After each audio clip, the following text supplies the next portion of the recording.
Hello friends, আসসালামু আলাইকুম। Welcome to my YouTube channel Munni kitchen. আজকে ফুলকপির এমন একটা রেসিপি তৈরি করব যা মাছ মাংস থেকেও খেতে দারুণ লাগে। এখানে একটা বড় সাইজের ফুলকপি আছে। আমি গোটা ফুলকপি নিব না, অর্ধেকটা ফুলকপিকে টুকরো টুকরো করে কেটে নেব। এবার ফুলকপির টুকরোগুলো জলের মধ্যে দিয়ে ভালোভাবে ওয়াশ করে একটা মিক্সির জারে দিয়ে দেব। এবার ফুলকপির মধ্যে 4টা কাঁচা লঙ্কা, এক টুকরো আদা কুচি করে দিয়ে দেব। এবার সব কিছু একটু দানা দানা হয়ে থাকে ব্লেন্ড করে নেব। এখানে কোনো জল দিতে হবে না, জল ছাড়াই ব্লেন্ড করতে হবে। দেখেন এরকম। এবার ব্লেন্ড করা ফুলকপিগুলো একটা পাত্রে ঢেলে দেব। ওই মিক্সিং জারের মধ্যে 1 ঘন্টা আগে ভিজিয়ে রাখা 50 গ্রাম মুসুর ডাল, 50 গ্রাম ছোলার ডাল দিয়ে দিব। দিয়ে ভালোভাবে ব্লেন্ড করে নেব। ব্লেন্ড করা ডালগুলো ফুলকপি বাটার মধ্যে দিয়ে দেব। এবার ফুলকপি ডালের মিশ্রণটার মধ্যে স্বাদ মতো লবণ, 1 পিঞ্চ হলুদ, 1 চামচ জিরে গুঁড়ো, 1/2 চামচ লঙ্কা গুঁড়ো, একটা ডিম ফাটিয়ে দিয়ে ভালোভাবে মেখে নেব। এখানে ঝালের পরিমাণটা আপনারা নিজের পছন্দ মতো করতে পারেন।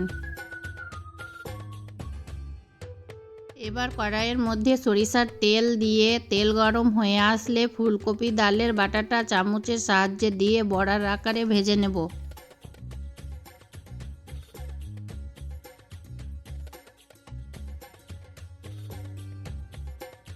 বড়াগুলো মিডিয়াম টু লো আঁচে ভাজতে হবে। দুপার গোল্ডেন ব্রাউন কালার হলে তুলে নেব। দেখেন বন্ধুরা, এরকম করে ভেজে তুলে নেব।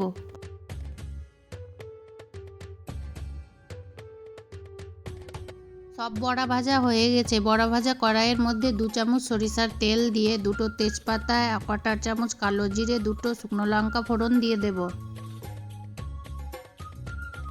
এবার একটা পেঁয়াজ কুচি দিয়ে দেব। পেঁয়াজগুলো গোল্ডেন ব্রাউন কালার ভাজা হলে 1/2 চামচ আদা রসুন বাটা দিয়ে দেব। পেঁয়াজ মশলাগুলো ভালোভাবে কষানো হয়ে গেছে। একটা টমেটো পেস্ট দিয়ে দেব। এবার কিছু গুঁড়ো মশলা দিয়ে দিব। 1 পিঞ্চ হলুদ, 1/4 চামচ জিরে গুঁড়ো, 1/4 চামচ ধনে গুঁড়ো, 1/4 চামচ লঙ্কা গুঁড়ো, 1/4 চামচ কাশ্মীরি লঙ্কা গুঁড়ো, স্বাদ মতো লবণ দিয়ে ভালোভাবে মশলাটা কষিয়ে নেব। মশলা কষানো হয়ে গেছে। এবারে 1 গ্লাস জল দিয়ে দেব। জলটা ভালোভাবে ফুটে গেছে। এবার ভেজে রাখা বড়াগুলো দিয়ে দেব। বড়াগুলো দেওয়ার পর 5 মিনিট জাল দিতে হবে। এবার কিছু ধনেপাতা কুচি, 1/2 চামচ চিনি, 1/2 চামচ ভাজা জিরা গুঁড়ো দিয়ে নেড়ে চেড়ে গ্যাস বন্ধ করে দিতে হবে। হয়ে গেছে দেখেন ফুলকপি রান্না। এভাবে ফুলকপি রান্না করলে যারা ফুলকপি খেতে পছন্দ করেন না তাদেরকেও খেতে দারুণ লাগবে। বুঝতেই পারবেন না আপনি ফুলকপি খাচ্ছেন। একবার হলেও এভাবে রান্না করে দেখবেন, খেতে দারুণ লাগবে।